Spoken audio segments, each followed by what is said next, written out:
Hello and welcome to another episode of Andy's Chomping at the Bit, brought to you by Big Andy Media, the official sponsor of every Friday episode of Andy's Chomping at the Bit up to this point.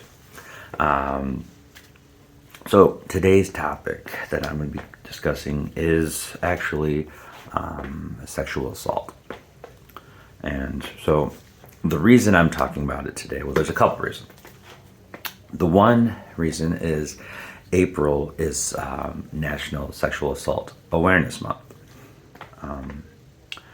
And so one of the spotlight charity we have this month is Cove Communities Overcoming Violent Encounters out of Ludington. They cover Mason, Manistee, Lake, and Oceana counties. So that's the one reason. The other reason is because it is it's a topic that I have to address head on too for personal sake, because it's the one thing that I still struggle to talk about. I've gotten pretty comfortable talking about addiction, my struggles with the addiction. I have skimmed the surface as far as publicly acknowledging the sexual assault. But I've never actually talked about it more in depth, so I'm going to try today. I've put this off a bit, not just in the grand scheme of things, but even today I put it off a bit. Because I know this one's a hard one to hear sometimes, and I know it's even harder to talk about. And so I think I'm going to start with the thing that makes it hard to talk about. It's the same reason a lot of people struggle to get help from addictions. A lot of people struggle to stay clean after they go into recovery with addiction. And it's something that I have done really well in most areas of my life and struggles, but I still struggle with mightily for some reason with talking about sexual assault, and that is shame. I don't think I realized that I struggle with it still. I'm very fortunate that I found out that Brene Brown she has several really good books. Before that, I watched a couple YouTube videos, and someone suggested that I read her books, and so I started reading Dare to Live, which is a great book so far. I've taken it in small chunks. There's a lot of information in them. But coincidentally, she talked about today when I was listening to the audiobook. She talked about shame. She was referring to it in dealing with. I think in her book she was referring it through a story with concussions and struggling coming back from that. But it's the same concept, just as far as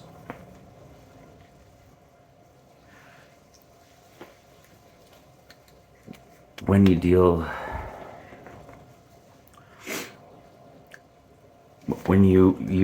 hear about sexual assault, on the outside looking in, it's easy to grasp when it's not you. Even in my situation, still easier. Talking someone else's situation, to know that it's not. There's no reason to be ashamed of it. That it's not your fault on the matter. It's that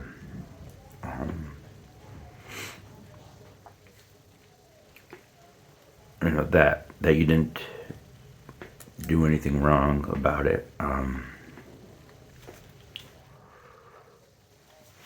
But the reality is, even when you know that, it's still pretty tough to talk about. So, my case, I was in Denver, Colorado when it happened, and I was aware of everything that everyone else was talking about. So,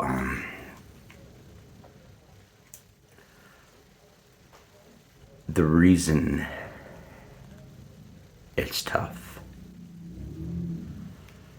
for me at least, I can't speak for everyone, but I can speak for me. The reason it's tough to swallow the pill, so to speak, is because I was in Denver for no other reason than to get high, to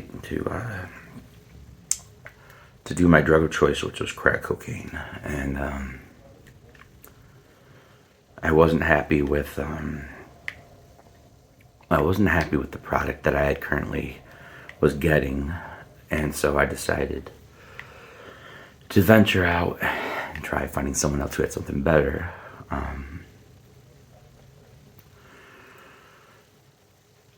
And it didn't work out so well. So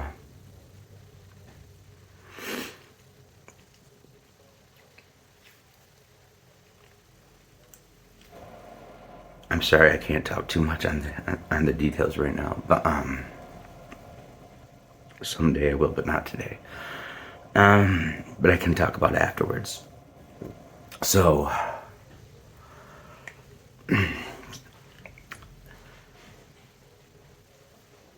I remember being in shock afterwards.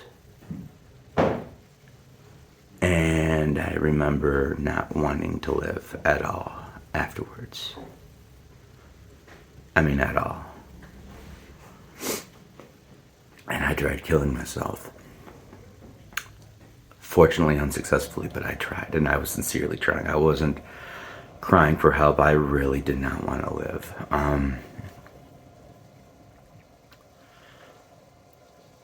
And I failed, and I got angry. I got frustrated. And I remember calling my mom shortly afterwards about the matter, and because she's had similar struggles in her life. And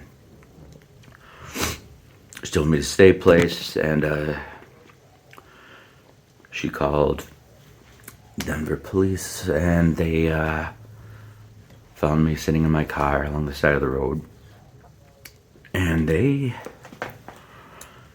came by and they called an ambulance, and I told them what had happened. I gave them as much information as I could.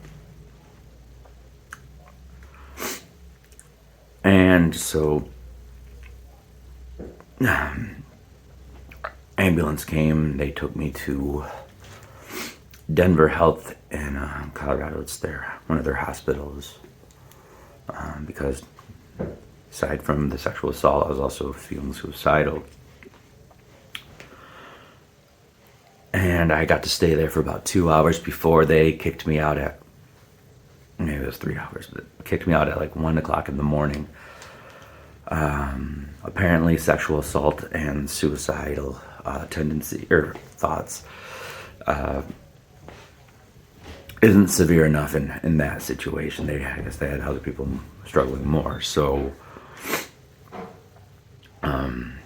so they kicked me out at 1 in the morning. And I guess salt in the wound more was finding out that the individual responsible who did the deed, I guess you could say, never got arrested. They never charged him with anything, and I know that he had been picked up at some point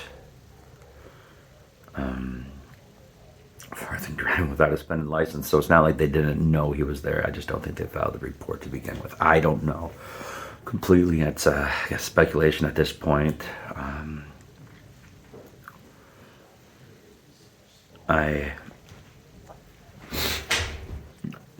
I've moved on since that position, or since that time.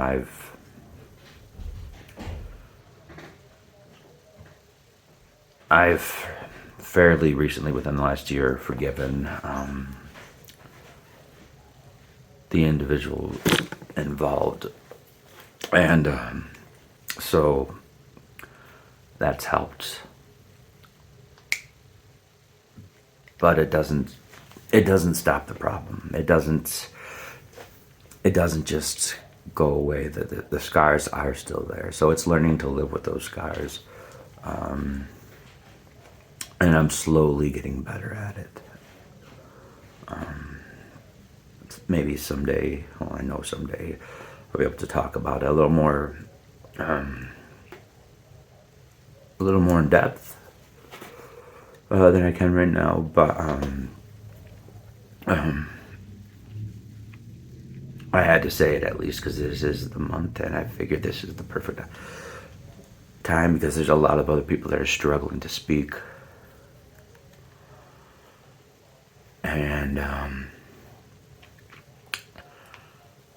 at the very least, they can know that they're not alone. And I can say that things do get better. Because when I first, it didn't happen to get to even where I am right now overnight.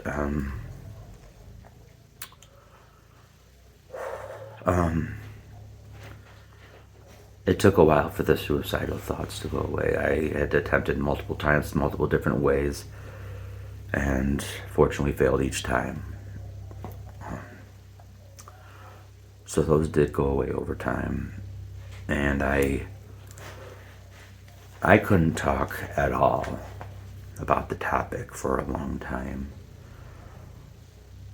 It actually wasn't until I was in treatment for my addiction that I can't remember if I came up with the idea. Of all the things I can remember, I can't remember if it was my idea, if it was my primary counselor when I was in treatment that suggested writing a song about it to essentially to break the ice, so to speak, to be able to talk about something like that I hadn't been able to talk about. So I wrote a song, easier than I thought. That was the first time I was being able to put it onto paper, so that was a good start. It helped. Being able to sing it helped too. It's one of those things. There's times where I can sing it, and I feel so distant from it.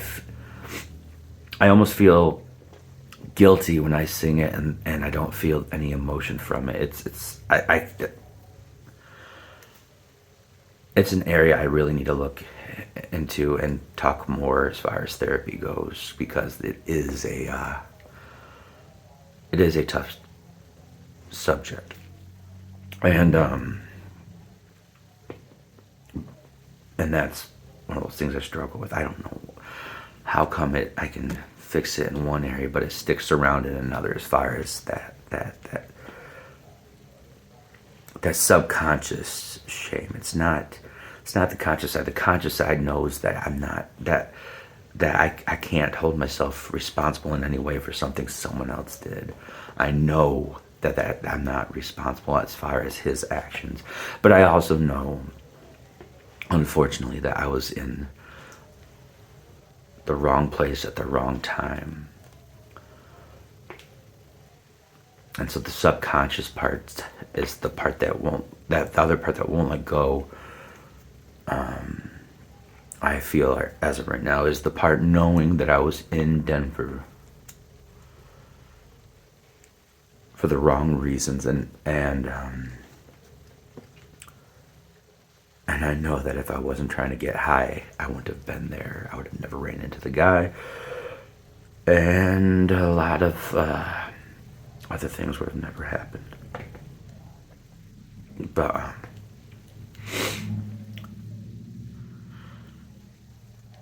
I am someone who firmly believes, and I still firmly believe this, that everything happens for a reason. I don't have to know the reason necessarily. Whether you choose to believe in a higher power or God, that's up to you. I do. And so I believe even things like that horrible things like that happen for a reason, and I don't know the reason. I'm not saying that God chose that to happen. I'm not saying it was his bidding for that to happen. But I am saying that he is aware of it. And I don't know the reason behind certain things. Not to go too off track here as far as the religion and beliefs and my personal beliefs, but this is how I wrap my head around this, because I struggled a long time. It hurt really bad, not just my addiction, but struggling with the salt. It really messed with my beliefs. The whole argument that I hear a lot of atheists and agnostics make, I had that thought in my head of, God is so all-knowing and all-powerful and all-loving. How does he let something like these how does he let bad things happen? And it really wasn't until I was in jail that I think it was jail, maybe it was treatment, where it clicked that it falls on the line of gratitude. Bad things happening, they challenge us in ways you can't even imagine. Or some of you can. And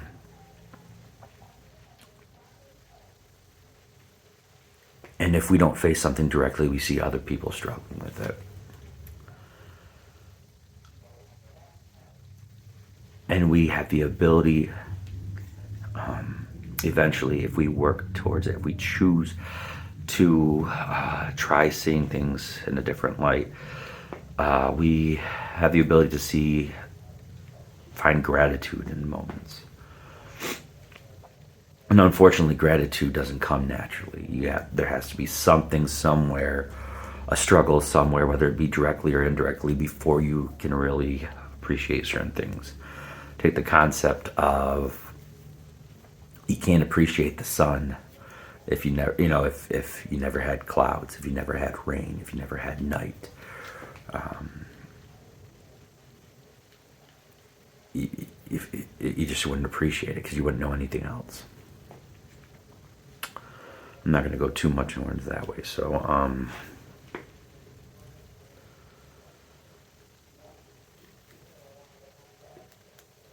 but it is a struggle. It's a daily struggle.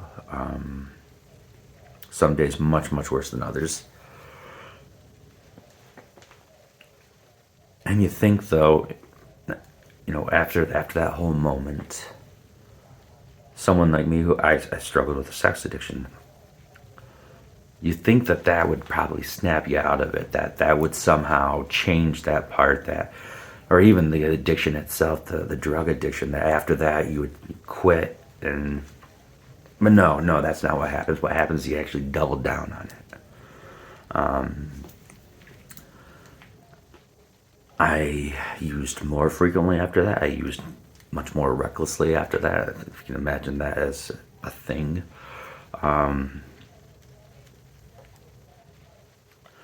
My sex addiction got worse. I think it changed significantly.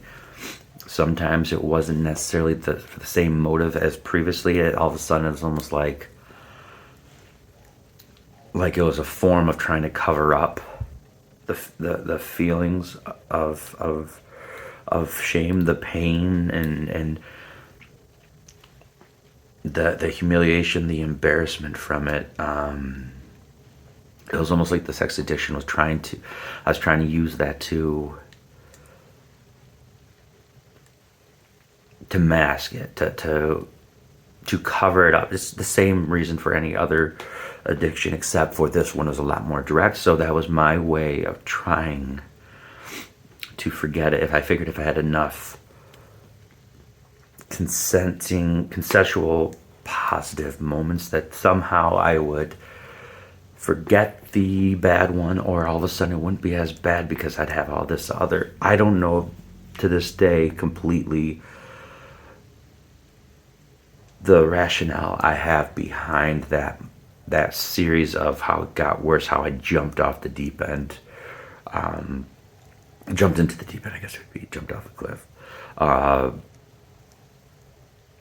After that moment, a lot of it, at least for the drug use, was, like I said, the suicidal tendencies, and then after that, it was the I don't give a damn kind of moments.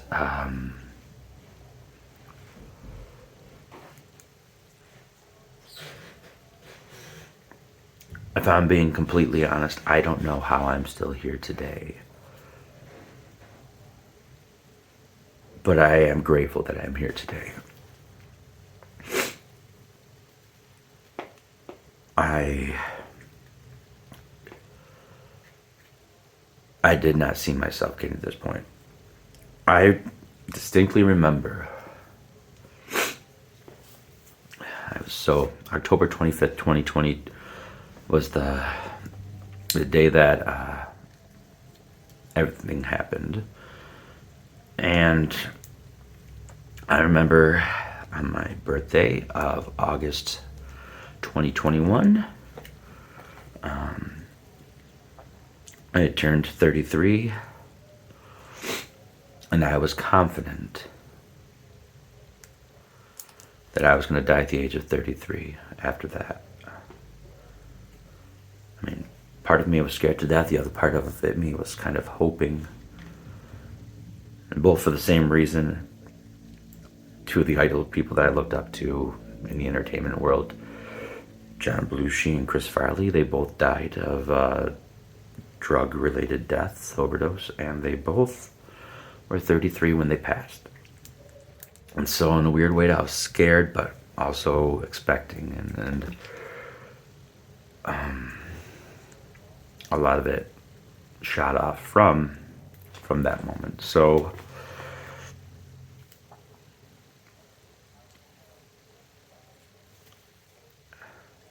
I'm going to revisit this topic on another date in the future. I don't know when. It's not going to be the near future, I can tell you that. But I am going to address this at another time down the road. I feel it's important to me. I feel it's important to others who are struggling that I do eventually open up more. I'm sorry that I couldn't share more today, but I got the ball rolling at least. I at least spoke more than I had previously publicly on the struggle. And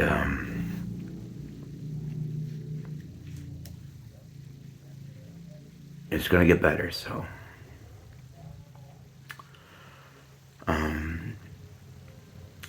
if you or someone you know is out there, if you are out there and you have the same struggle,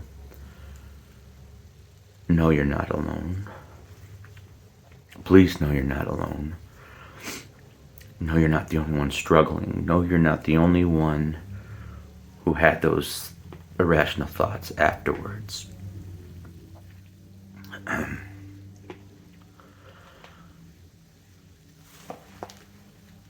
And if you're struggling to talk about it, I understand that too. I do. It's important, I felt, to speak on the matter because, for a couple reasons, far too often sexual assault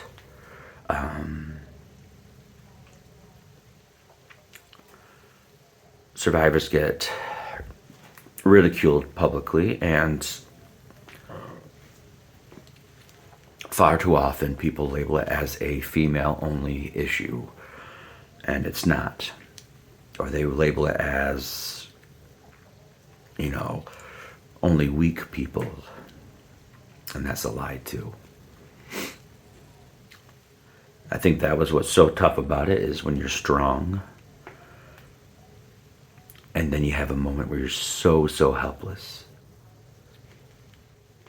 And then you kind of beat yourself up because you're like, you beat yourself up in the moment because you know that you're strong, but yet you feel like you weren't strong enough.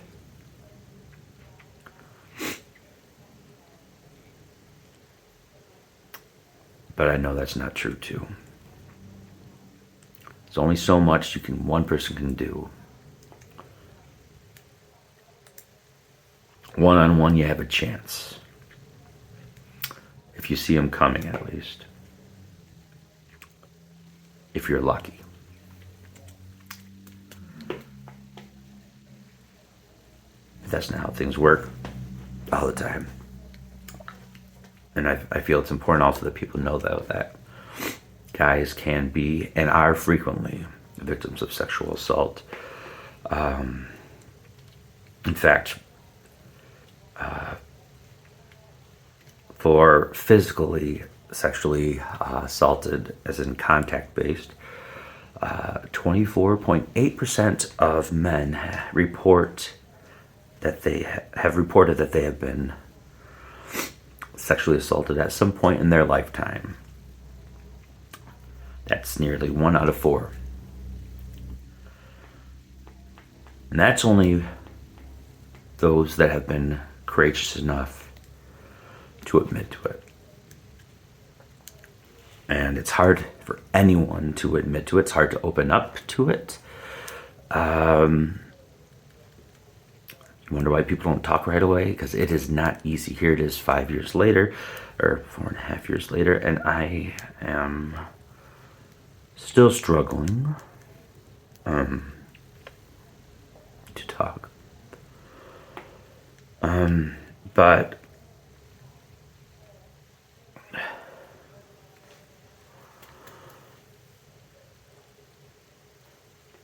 it's, as a guy, it can also be even more challenging for some guys. Not saying it's not challenging for women, but a lot of guys also struggle with because that stigma that men, the macho, don't share your feelings, don't blah blah blah blah, that the whole shenanigans, which is a completely toxic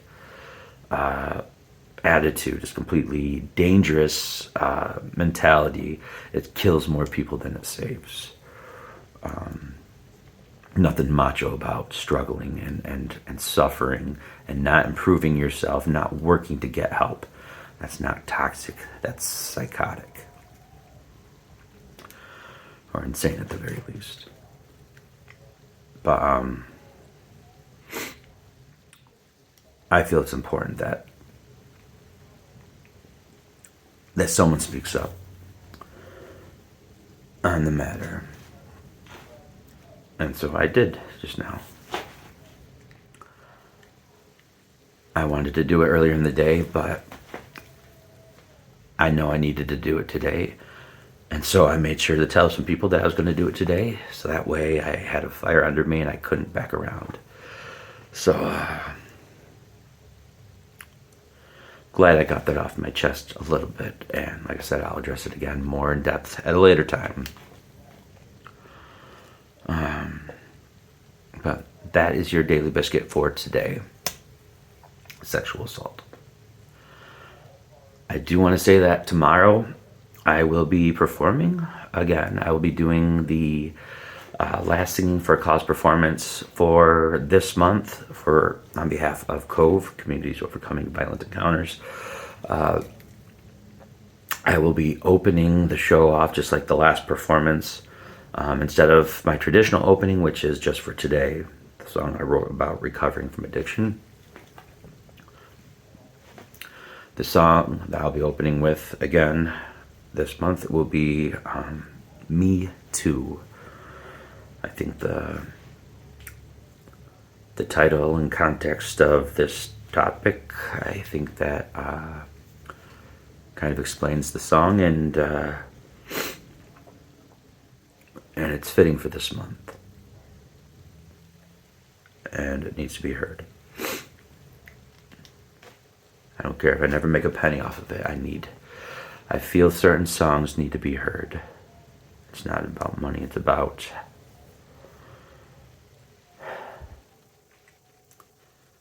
making it through the struggles.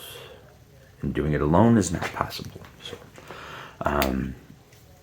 anyway, that will be tomorrow. It will not be live. It will be pre-recorded. I'll record it tomorrow, probably late tomorrow morning or early tomorrow afternoon. And I'm hoping to have it up and available for you guys to see by putting a realistic time somewhere between 4 and 6 o'clock. I have my computer down here now, not just the get-by laptop that has hardly any processing power. So I will be able to get it up and going tomorrow, guaranteed. So thank you for tuning in. I hope you have a wonderful rest of your weekend.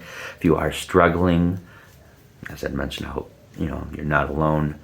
Don't be afraid to reach out, get help, whether it be professionally or finding someone that you trust to simply share the story. And for those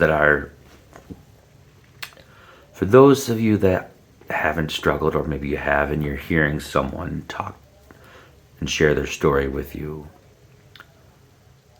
my piece of advice, and it's not professional advice, but it is advice. Just listen. You don't have to have an answer. You don't have to have an equal story. Simply listen and be there. Be supportive, be there.